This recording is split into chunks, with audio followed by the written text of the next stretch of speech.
Here are some of the predictions for Miami coming into 2022. The FBI has them at 8.5 and 3.8, and that, of course, would include a potential conference championship game. Not giving them great odds to make it. I guess they're about a 30% chance, according to the FBI. I feel like Miami is the clear favorite in the Coastal Division. I'd be surprised if anyone else won that division.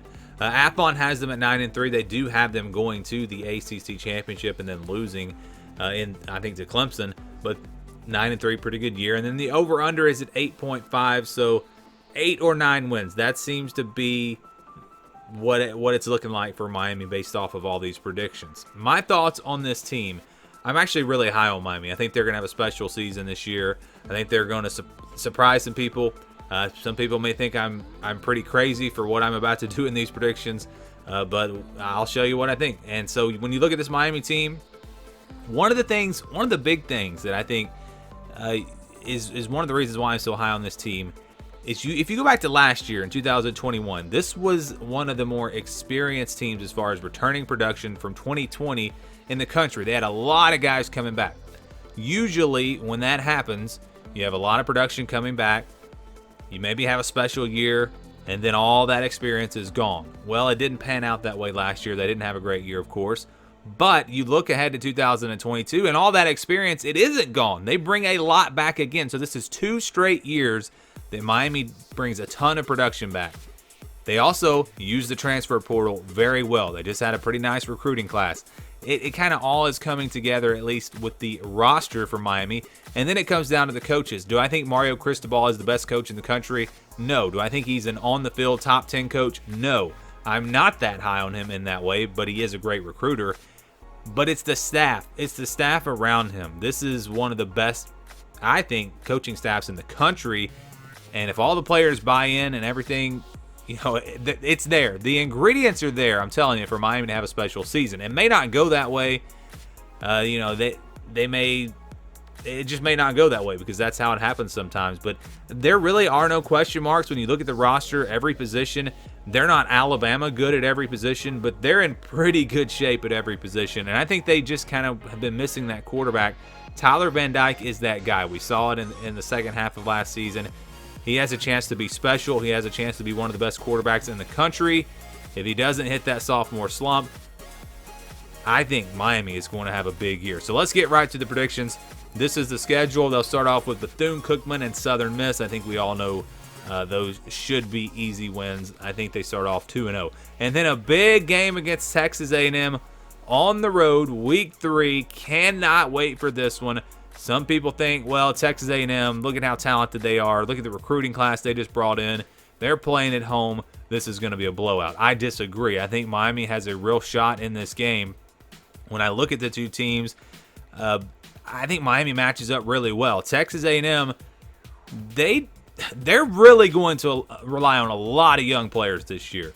They lost a lot of production from last season.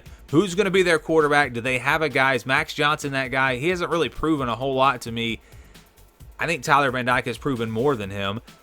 So I look at this Texas A&M team, and I think they might struggle a little bit early in the year. Very, very young team, playing a lot of freshmen. That was a great recruiting class, and it could lead to something big for Texas A&M. But when we're talking about right away in 2022, and especially early in the season, I don't think they're going to be that great, just being honest. Now, it's a very tough place to play, and that's why it's hard to pick Miami in this game. But I'm going to do it. I think the experience for this Miami team, the talent they have, the coaching staff, they're going to find a way to get it done and pull off a huge upset. I don't think many people are picking this, but I am picking Miami to upset Texas A&M on the road and then also beat Middle Tennessee. So I've got this team starting off 4-0. And again, I'm curious to see what the comments are going to be on this one. I want to know, how many of you agree with that? Do you think that they actually are going to beat Texas A&M, or do you think I'm out of my mind? Would love to know your thoughts specifically on that game. But we move on to North Carolina. North Carolina also had a pretty good recruiting class, but they don't have a ton of production coming back, a little bit inexperienced. I don't see Miami having too much trouble with this game at home. It won't be a blowout, but I think it'll be a game where Miami wins by a couple of scores. And I think they move on to 5-0. This is a tricky game here. Virginia Tech on the road. We know that is a tough place to play. New coaching staff there. Sometimes there's a lot of mystery in that. What exactly are you going to get from those teams? By week 5, Miami, or week 6, Miami should know what they're going to get. And actually, this would be their 6th game of the season, but it's actually maybe week 7 because they get a bye week between Middle Tennessee and North Carolina. That's a terrible spot for a bye week. I think you'd much rather have it maybe before this Virginia Tech game or before Florida State, something like that. Not in between Middle Tennessee and North Carolina, but it is what it is for Miami, and they'll play this game again on the road at Virginia Tech. Tough place to play. I think this will be a scare for Miami. I think Virginia Tech will keep this game close, but I think Miami's experience will come through once again. They find a way to get it done on the road. Close game, a game that everybody's watching thinking, oh boy, we're about to see an upset, but Miami finds a way to get it done late. They beat Virginia Tech. Then they'll play Duke after that. Duke shouldn't be very good this year, to be honest. I mean, you look at the roster, it's just, I don't see Duke being a competitive team in the ACC. I think this is a complete blowout. Miami improves to 7-0. You got to go up against that Virginia offense next on the road. Virginia will score points in this game. It'll probably be a shootout.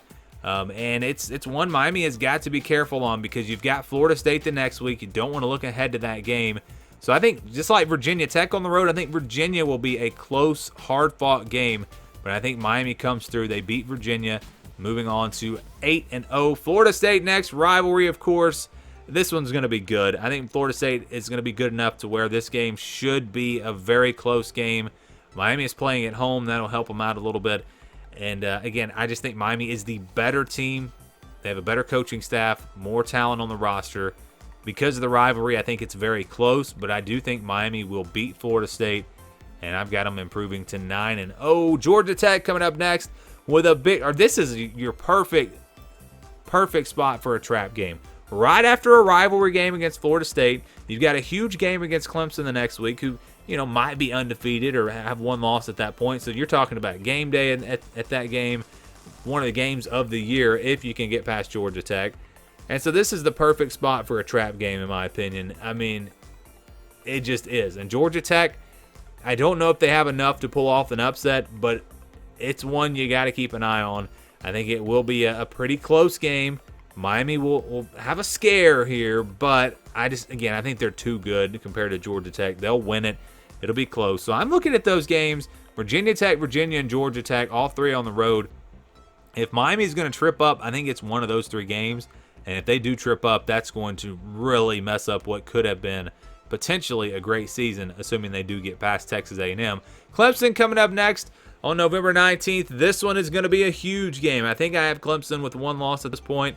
But so this is a top 5 matchup more than likely. An undefeated Miami team going in there should be just a great game, and perhaps the first of 2 meetings between these 2 teams.